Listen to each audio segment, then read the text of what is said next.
Honolulu sits on the southeast shore of Oahu, a compact capital wrapped around a volcanic crater, a working harbor, and the most famous stretch of sand in the Pacific.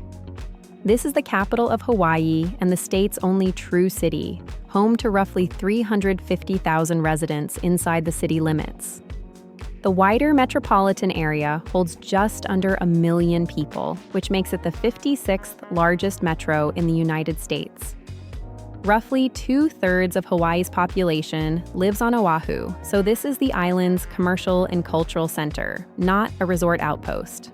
Honolulu is also one of the most isolated cities on Earth, sitting about 2,400 miles from the California coast. That distance works out to a 5 to 6 hour flight from the west coast and closer to 11 hours from the east. The city itself barely rises above the water, sitting around 40 feet above sea level downtown before the land climbs sharply. Green volcanic ridges rise within a couple of miles of the shoreline, which is why Honolulu feels narrow, layered, and hemmed in. The weather here is the flattest you will find anywhere, with the average high moving only about 8 degrees Fahrenheit, 4 Celsius, across the whole year. There is effectively no bad weather season, only a wetter stretch that runs from November through March. Most visitors base themselves in Waikiki, a dense 2-mile strip of beachfront hotels holding the large majority of the city's rooms. Beyond that strip, the city opens into real districts: historic Chinatown, the civic downtown core, and the mural-covered warehouses of Kakako. The main caveat is cost, which reaches every tier here from the beachfront resorts down to the corner grocery store. Waikiki is also undeniably crowded and commercial, so anyone hunting an untouched island paradise will be disappointed by the main strip. Traffic is the other constraint, since the corridor linking the airport, downtown, and the east side backs up hard at rush hour. What Honolulu offers in exchange is unusual range for a single island base, from serious history to world-class beaches. It suits first-time Hawaii visitors who want beaches, real cultural depth, and a strong food scene without island-hopping logistics. It also works unusually well for families, with a high density of calm beaches, a zoo, and an aquarium inside the city itself. It serves remote island seekers and strict budget travelers least, because both the crowds and the prices run high year-round. 5 to 7 days is the sweet spot, enough for the city, Pearl Harbor, and a full loop of the island's coastline. A long weekend still works if you stay in Waikiki, but you will spend nearly all of it within a few miles of the beach. Nearly every visitor arrives through Daniel K. Inouye International Airport, the state's main gateway, sitting about 6 miles west of downtown Honolulu. The airport code is HNL, and it takes direct flights from most major West Coast hubs, plus a long list of Asian and Pacific cities. From the airport to Waikiki is roughly 9 miles, which runs 20 to 30 minutes outside rush hour and considerably longer inside it. A taxi or rideshare for that trip costs around $35 at current rates, and both Uber and Lyft operate normally here. Shared airport shuttles are the cheaper middle option, and many hotels run their own service at a fraction of a cab fare. TheBus, the island-wide public network, does reach the airport for $3, though luggage rules and travel time make it awkward on arrival day. The bus itself is unusually good for a city this size, running 107 routes that cover essentially all of Oahu. A single ride costs $3, a day pass runs about $7.50, and a weekly pass lands near $35. Fares load onto the Holo card, which caps your daily and monthly spending automatically once you reach the equivalent pass price. Honolulu also opened a rail line called Skyline in 2023, the first urban rail system anywhere in the state. For visitors, it remains mostly irrelevant because the line serves the west side and does not yet reach Waikiki or downtown. So do you need a car? For Waikiki alone, no. For the rest of Oahu, almost certainly yes. The island's best beaches, hikes, and lookouts sit 20 to 40 minutes out, and bus trips to them can consume half a day. Economy rentals run around $65 a day, or about $380 for a full week, before parking enters the picture. Parking is the real catch, with central garages charging roughly $3 an hour or $25 a day. Most Waikiki hotels also charge a separate nightly parking fee on top of the room rate, which surprises a lot of first-timers. A smarter approach is to skip the car for your Waikiki days and rent one only for the 2 or 3 days you explore. Fuel runs expensive by mainland standards at roughly $4.50 a gallon, though Oahu has no toll roads anywhere on the island. Walkability across Honolulu overall rates as mixed, but Waikiki itself is excellent, with most restaurants and beach access inside a 10-minute walk. Downtown and Chinatown are also compact and sit close enough together that you can cover both comfortably on foot in an afternoon. Outside those pockets, the city turns car-dependent fast, with wide arterial roads and long gaps between anything worth stopping for. One thing that surprises people is that there is no regular passenger ferry running between the Hawaiian Islands anymore. The inter-island ferry service shut down in 2009, so hopping over to Maui or Kauai means booking a short flight. Around town, a typical rideshare starts near $3.50 and adds roughly $2.80 per mile, which climbs quickly on longer runs. Where you sleep in Honolulu matters more than in most cities because the island's geography makes some bases dramatically more convenient than others. The overwhelming default is Waikiki, and for most first-time visitors, that default is the right call. Waikiki is a dense 2-mile strip of high-rise hotels wrapped around the beach, with shopping along Kalakaua Avenue as its spine.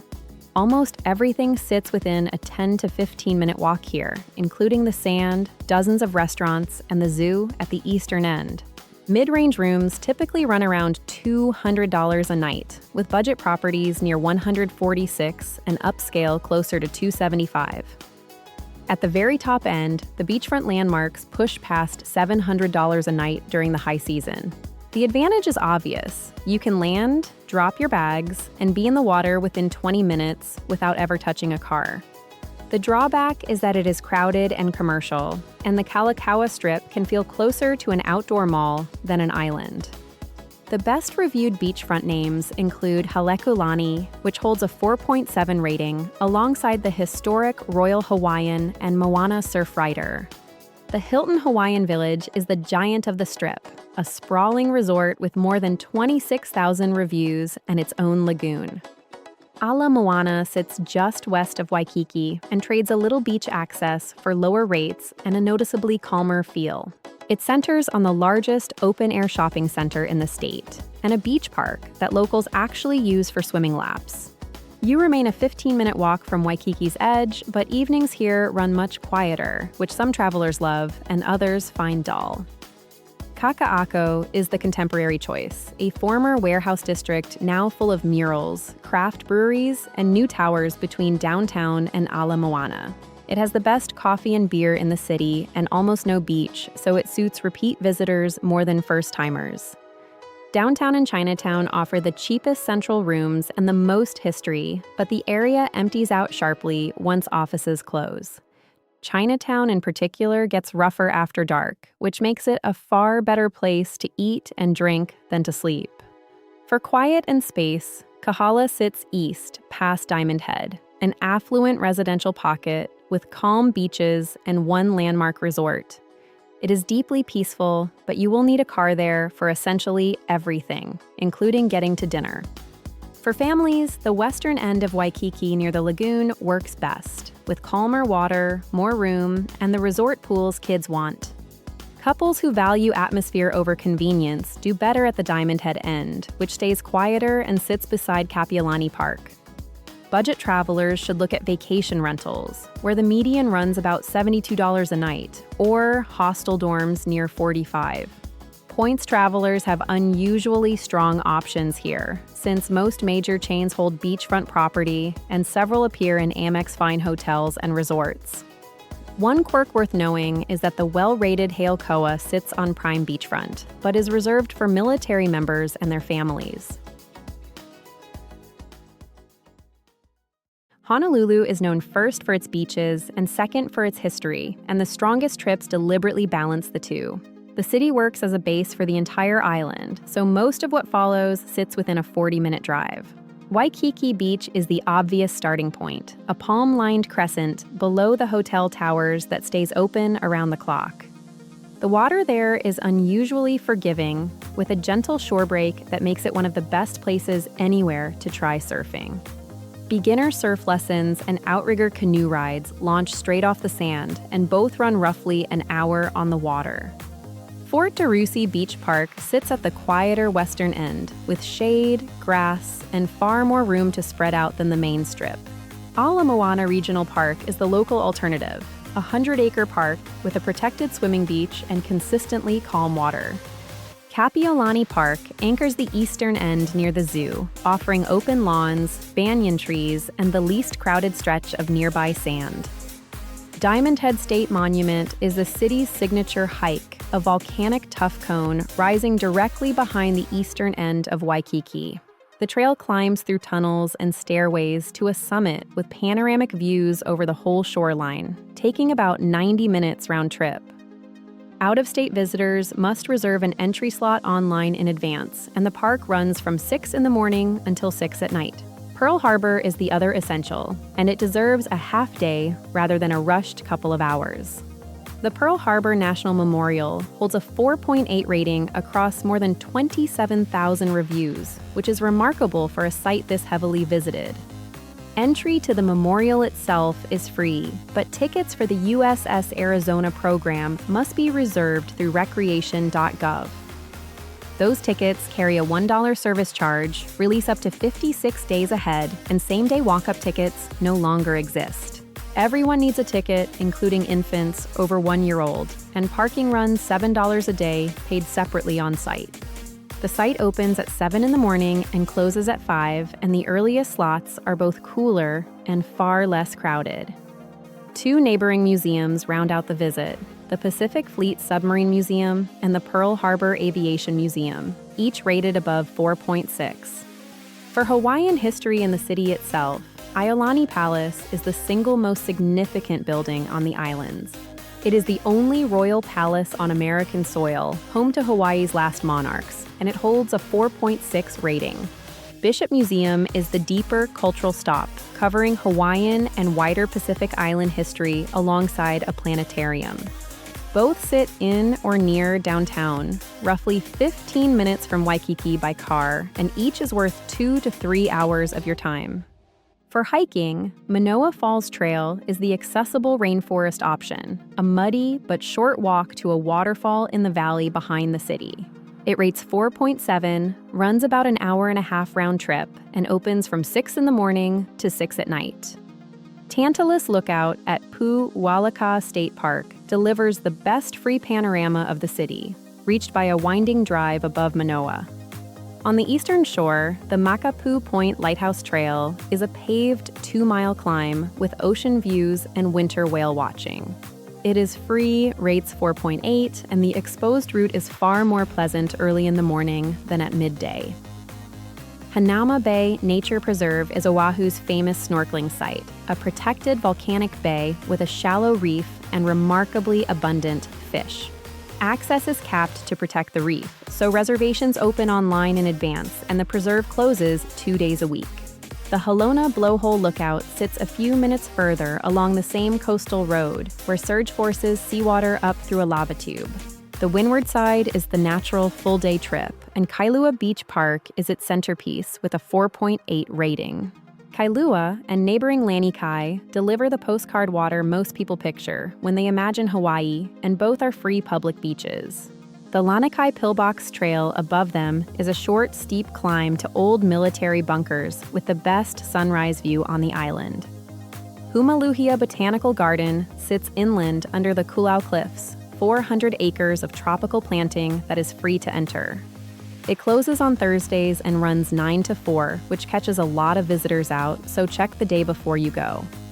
Kualoa Ranch is the commercial windward anchor, a 4,000-acre valley that has appeared in dozens of major movies and shows. Tours run around $63, require advance booking through the ranch, and the property rates 4.7 across more than 20,000 reviews. The North Shore is the other big day trip, about an hour from Waikiki, and it transforms completely between seasons. Waimea Bay is glassy and swimmable in summer and hosts genuine big wave surf in winter, when the water becomes strictly for watching. Waimea Valley next door pairs a botanical garden with a waterfall at the end of an easy paved walk. The Polynesian Cultural Center at Laie is the largest cultural attraction in the state, presenting Pacific Island cultures through villages and live shows. General admission runs around $102, it closes on Sundays, and evening luau packages cost extra on top. Dole Plantation sits in the middle of the island and draws enormous volume, with a train ride and a large garden maze.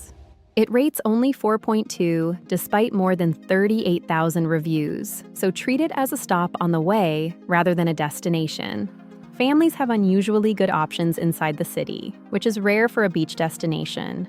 Honolulu Zoo covers 42 acres with more than 900 animals and sits at the eastern edge of Waikiki within walking distance. The Waikiki Aquarium sits a short walk further along the same shoreline and fills an easy hour with small children.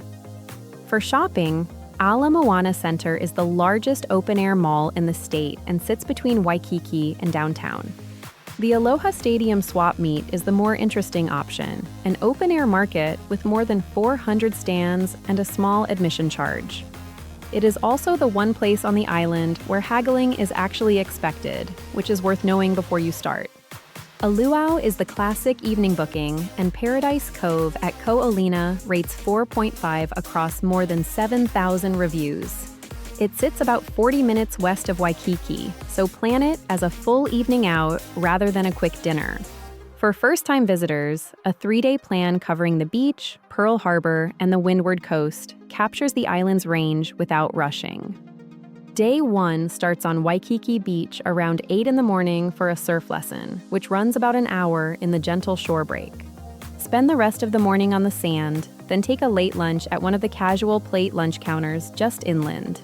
Day 1 closes with the Diamond Head climb in the late afternoon, about 90 minutes round trip, timed so the summit lands near sunset. Day 2 opens early at Pearl Harbor, arriving for the 7 o'clock opening with USS Arizona tickets, already reserved online. Give the memorial and the 2 neighboring museums a solid 4 hours, then break for lunch back toward downtown. Day 2 afternoon belongs to Iolani Palace, and if energy holds, Bishop Museum, giving you the monarchy and the wider Pacific story in one stretch. Day 3 is the Windward Loop by car, starting at Kailua Beach Park mid-morning for the clearest water on the island. Continue north for lunch near Kaneohe, then stop at Humaluhia Botanical Garden in the early afternoon, remembering it closes on Thursdays. Finish Day 3 at the Halona Blowhole and Makapu Point on the return leg, which puts you back in Waikiki for dinner. Outdoor-focused travelers should reshape those 3 days around water and elevation, rather than museums and monuments. Their Day 1 begins at Hanauma Bay at opening, with a reservation booked in advance, allowing 3 hours for snorkeling before the reef gets busy. The afternoon shifts to the Makapu Point Lighthouse Trail, a 2-mile paved climb best paired with a packed lunch and plenty of water. Their Day 2 heads to the North Shore for the hour-long drive, timing Waimea Bay for summer swimming or winter wave watching. Break at Waimea Valley in the afternoon, which runs about 2 hours at an easy pace and offers shade when the sun peaks. Their Day 3 stays close to town with the Manoa Falls Trail in the cool of the morning, roughly 90 minutes round trip. Follow it with a drive up to Tantalus Lookout for the city panorama, then an early dinner back down in Kakako. Families with younger children do better keeping the driving short and the water calm across the whole trip. Their Day 1 is a slow morning at Ala Moana Regional Park, where the protected beach stays flat and lifeguarded, followed by lunch at the shopping center. The afternoon crosses to Honolulu Zoo at the Waikiki end, which needs about 2 hours and sits within walking distance of most hotels.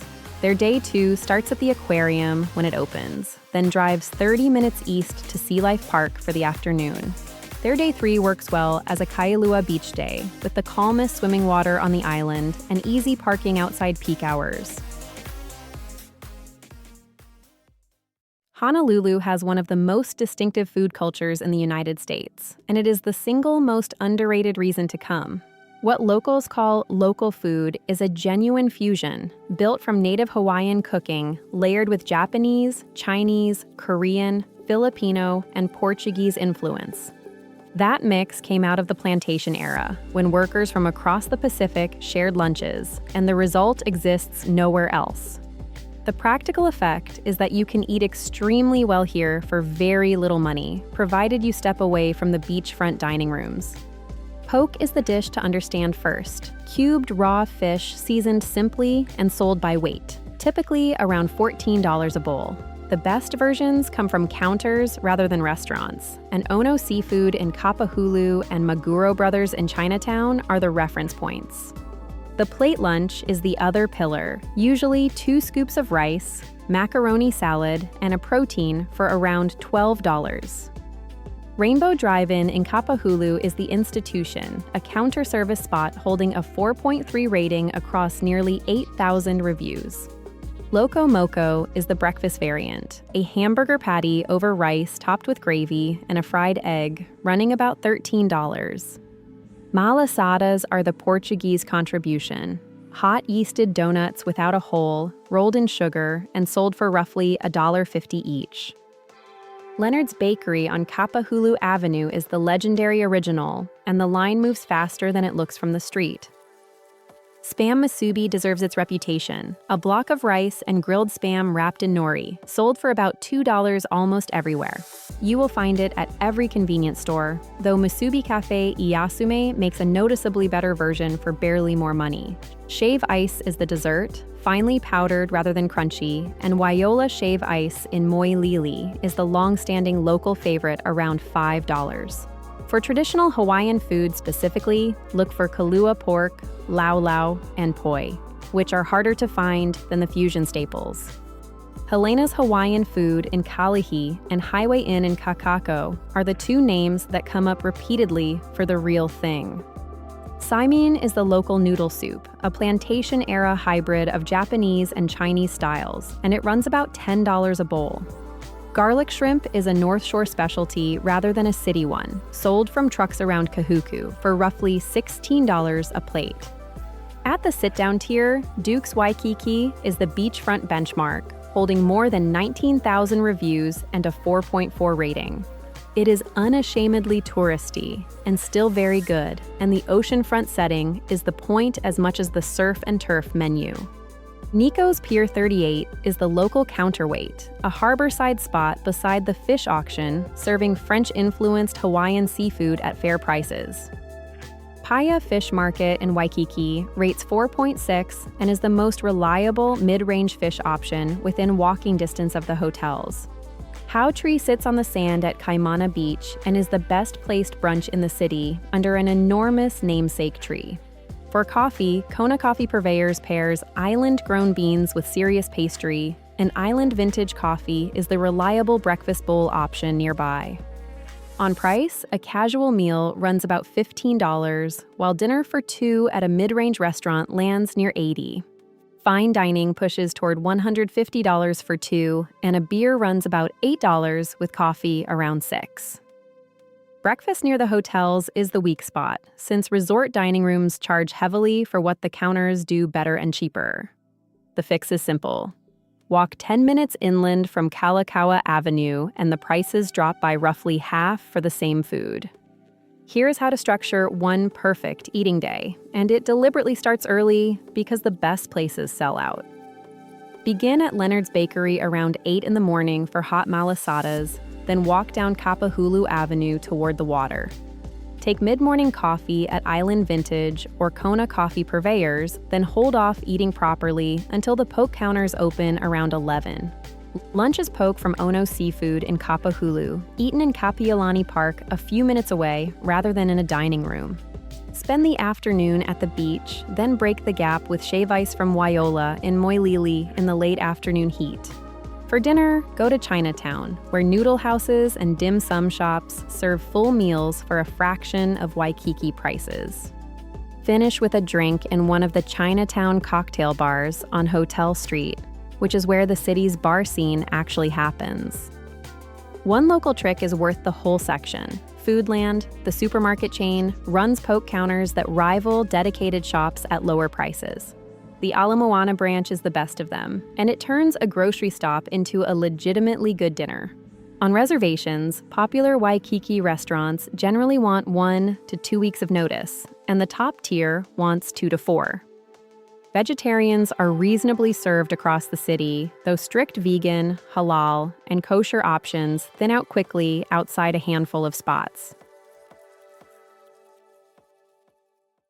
Hawaii is the most expensive state in the country, and Honolulu is where most of that cost lands on a visitor. The better news is that the gap narrows considerably once you eat the way residents do rather than the way resorts suggest. On a budget day, plan on about $100 per person, which assumes a hostel dorm or a shared vacation rental. That covers roughly $45 for a dorm bed, $25 on counter food, and a $3 bus fare. It still leaves room for one paid activity, which works here because so many of the island's best experiences cost nothing at all. A moderate day runs closer to $175 per person, and this is the realistic figure for most visitors. That assumes a mid-range Waikiki room near $200 split between 2 people, plus proper sit-down meals and one paid attraction. Budget about $15 for a casual lunch and $80 for a mid-range dinner for 2 before drinks. A comfortable day sits near $300 per person, covering an upscale room around $275 and dinner without checking prices. At the luxury end, the beachfront landmarks run past $700 a night, which pushes a day well beyond that figure. Accommodation is what makes or breaks a Honolulu budget, because it is the one category with no cheap local alternative. Vacation rentals soften it, with a median near $72 a night, though the best located ones book out months ahead. Food is where Honolulu turns properly affordable, with plate lunches near $12 and poke bowls near $14 available everywhere. Transport stays cheap if you skip the car, since a weekly bus pass costs $35 and covers the entire island. Add a car and the costs stack up fast, at $65 a day, plus $25 for parking and fuel near $4.50 a gallon. Activities split sharply into free and expensive, with beaches, hikes, and Pearl Harbor free, while luau's and ranch tours run $60 to $100. Groceries and fuel both run well above mainland averages, because nearly everything arrives by ship, and that surcharge reaches every shelf. The single biggest saving is taking one meal a day from a counter or a supermarket poke bar instead of a restaurant. To put that in perspective, a typical day in Honolulu runs about $175 versus about $120 in Knoxville and $200 in Miami, right about the middle among these cities. Honolulu has the most stable climate of any major American city, which completely changes how you think about timing a trip. Highs sit between 78 and 86 Fahrenheit, 26 to 30 Celsius in every single month of the year. Overnight lows range only from 66 to 74 Fahrenheit, 19 to 23 Celsius, so evenings stay warm year-round. Because temperature barely moves, the real variables here are rain, crowds, and price, rather than heat or cold. The wet season runs November through March, with November the wettest at about 4 inches of rain across 8 rainy days. Even then, rain on the leeward Honolulu side usually arrives in short bursts rather than settling in for the day. The dry season runs April through September, and June is the driest month at roughly 1.5 inches over 4 rainy days. May through August are the sunniest months, each delivering well over 360 hours of sunshine. Those same months push the UV index to 9, which rates as extreme, and sunburn is the most common visitor complaint. Peak season is mid-December through March, driven by mainland winter escapes and holiday travel, and room rates climb sharply. The second peak arrives from mid-June through August, when school holidays fill Waikiki with families and prices firm up again. The best overall windows are April into early June and September into early December, pairing strong weather with thinner crowds. Those shoulder months deliver the driest, sunniest conditions of the year, alongside noticeably lower airfares and room rates. September is arguably the single best month, still hot at 86 Fahrenheit, 30 Celsius, but well past the summer crowds. Surf swaps sides with the seasons here, which matters more when planning beach days than most visitors expect. Winter brings enormous swells to the North Shore, spectacular to watch but actively dangerous to enter without real experience. Summer flips it, leaving the North Shore calm enough for swimming, while the South Shore near Waikiki picks up gentle surf. Humpback whales pass through between December and May, and the Makapu Point Trail is the best free land-based viewing spot. A handful of annual events are worth timing a trip around, and 2 of them fill hotels well in advance. Lantern Floating Hawaii on Memorial Day draws tens of thousands to Ala Moana Beach, setting thousands of lit lanterns adrift at sunset. The Aloha Festivals in September are the state's largest Hawaiian cultural celebration, with a floral parade and a block party through Waikiki. The Honolulu Marathon in early December is the other major surge, overlapping with the Honolulu City Lights displays downtown. Smaller but distinctly local, the Waikiki Spam Jam Street Festival in late April and Lay Day on the 1st of May both reward a visit. The window to avoid is mid-December into early January, when holiday demand pushes hotel rates to their highest point of the year. Central Pacific hurricane season technically spans June through November, though direct strikes on Oahu are rare and seldom disrupt a planned trip. Most of Honolulu's practical logistics will feel familiar to American travelers, so this section leads with what is actually different. Hawaii bans the sale of sunscreens containing oxybenzone and octinoxate because both chemicals are linked to coral reef damage. That means the bottle already in your bag may not be sold here, and expect to pay about 20% more for the mineral replacement. The bigger practical shift is that Oahu now runs on advance reservations for several of its most popular sites. Pearl Harbor's USS Arizona tickets, Diamond Head entry for out-of-state visitors, and Hanauma Bay access all require booking online beforehand. None of that was required a decade ago, which is exactly why so many first-time visitors still get turned away at the gate. Money here is straightforward, with cards accepted essentially everywhere, and tipping running 15 to 20% at sit-down restaurants. One local detail worth knowing is that Hawaii does not permit a tip credit, so servers earn the full state minimum wage before tips. If you do need cash, expect around $3.50 per withdrawal, plus a 3% fee on foreign cards. Connectivity is excellent across the city, with strong coverage from all 3 major carriers and full eSIM support if you want a local plan. A 30-day prepaid data plan runs about $40, though most mainland phone plans already cover Hawaii at no extra charge. Hawaii does not observe daylight saving time, so the gap between the islands and mainland time zones shifts by an hour twice a year. On safety, Honolulu scores 68 out of 100, which reads as broadly safe with a genuine property crime problem. Break-ins to parked rental cars at trailheads and beach lots are the most common issue by far, so leave absolutely nothing visible.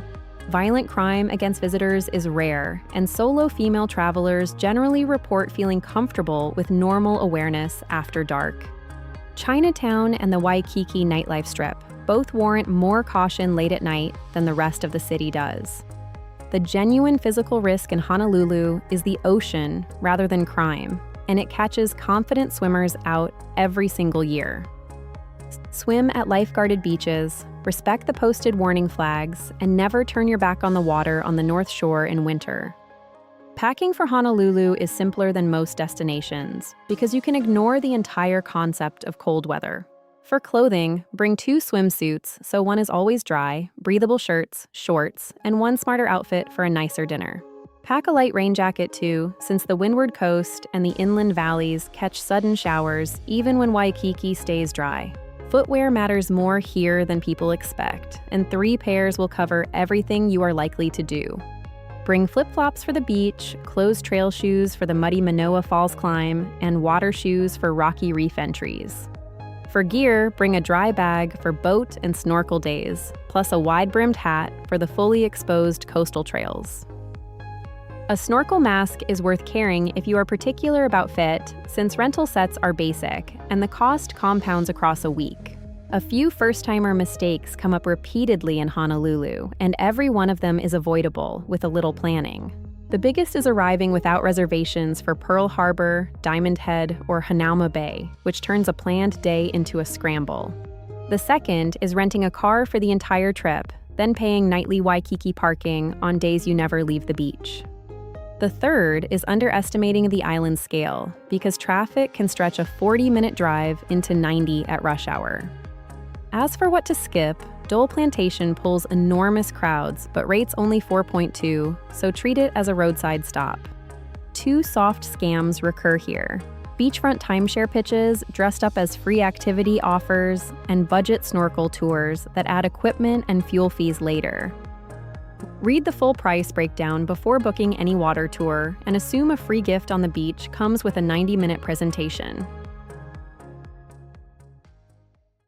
Honolulu earns its reputation, but it earns it for specific travelers rather than for everyone equally. The clearest case is the first-time Hawaii traveler, who gets the widest sampler of the islands from a single hotel room. It is equally strong for families, with calm, life-guarded water, a zoo and aquarium inside the city, and short driving distances. History-minded travelers get more here than anywhere else in the state between Pearl Harbor and the only royal palace on American soil. It suits travelers chasing an untouched, quiet island least because Waikiki is dense, built up, and busy essentially year-round. Strict budget travelers will also find it hard, since accommodation has no cheap local equivalent and rates stay high through the shoulder seasons. On value, Honolulu costs more than most American beach destinations, but delivers a range that none of them can match. A moderate day lands near $175 per person, which buys world-class beaches, serious history, and outstanding inexpensive food. Give it 5 to 7 days, base yourself in Waikiki, and rent a car only for the days you actually leave town. Book Pearl Harbor, Diamond Head, and Hanauma Bay before you fly, and the rest of the trip tends to organize itself. That's our guide to Honolulu, Hawaii. Everything mentioned is linked in the description below. If you are planning another trip, we have more guides waiting for you. And if you haven't yet, subscribe so you don't miss the next one. Thanks so much for watching.